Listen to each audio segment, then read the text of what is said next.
ಸಮಸ್ತ ಕನ್ನಡಿಗರಿಗೆ ನಮಸ್ಕಾರ. ನೀವು ನೋಡ್ತಾ ಇದ್ದೀರಿ ಬಿಬಿ ನ್ಯೂಸ್ ಕನ್ನಡ. ನಾನು ಅಕ್ಷತಾ ಕುಲಕರ್ಣಿ. ರಾಜ್ಯ ರಾಜಕಾರಣದಲ್ಲಿ ಮುಖ್ಯಮಂತ್ರಿ ಸಿದ್ದರಾಮಯ್ಯ ಮತ್ತೊಮ್ಮೆ ಮಾಸ್ಟರ್ ಸ್ಟ್ರೋಕ್ ಮೂಲಕ ಗಮನ ಸೆಳೆದಿದ್ದಾರೆ.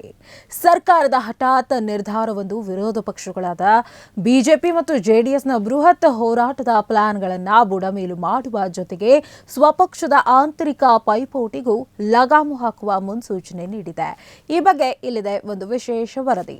ಸಿಎಂ ಸಿದ್ದರಾಮಯ್ಯ ತಮ್ಮ ಕುರ್ಚಿ ಉಳಿಸಿಕೊಳ್ಳೋಕೆ ಹಾಗೂ ವಿರೋಧ ಪಕ್ಷಗಳ ಆರ್ಭಟ ಶಮನಗೊಳಿಸೋಕೆ ಈ ತರಹದ ಮಾಸ್ಟರ್ ಪ್ಲಾನ್ ರೂಪಿಸಿದ್ದಾರೆ.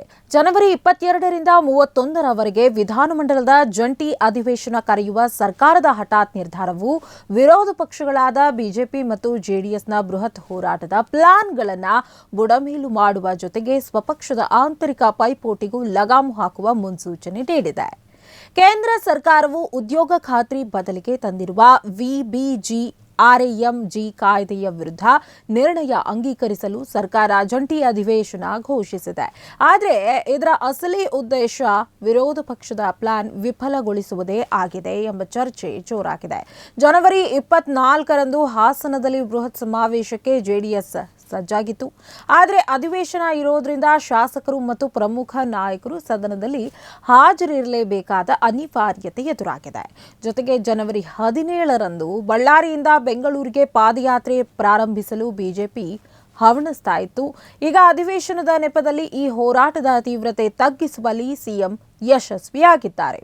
ಸಂಕ್ರಾಂತಿ ಕಳೆದ ಕೂಡಲೇ ಮುಖ್ಯಮಂತ್ರಿ ಬದಲಾವಣೆ ಗಾಳಿ ಜೋರಾಗಿ ಬೀಸ್ತಾ ಇತ್ತು. ಉಪಮುಖ್ಯಮಂತ್ರಿ ಡಿಕೆ ಶಿವಕುಮಾರ್ ಅವರು ಸಿಎಂ ಗಾದಿಯ ಮೇಲೆ ಕಣ್ಣಿಟ್ಟಿದ್ದಾರೆ ಎಂಬ ಮಾತುಗಳ ನಡುವೆಯೇ ಸಿದ್ದರಾಮಯ್ಯ ಅಧಿವೇಶನದ ಅಸ್ತ್ರ ಪ್ರಯೋಗಿಸಿದ್ದಾರೆ.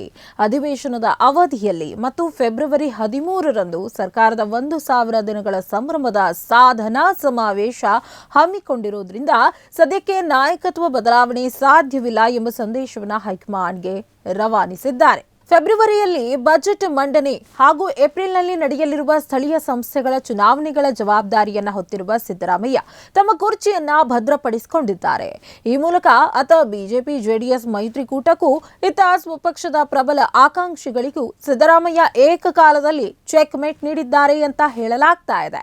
ಇದಾಗಿತ್ತು ಈ ಹೊತ್ತಿನ ಸ್ಪೆಷಲ್ ಸ್ಟೋರಿ. ಸಮಗ್ರ ಸುದ್ದಿಗಳಿಗಾಗಿ ಸದಾ ಗಮನಿಸಿ ಬಿಬಿ ನ್ಯೂಸ್ ಕನ್ನಡ. ಇದು ಕನ್ನಡಿಗರ ಪ್ರತಿಧ್ವನಿ.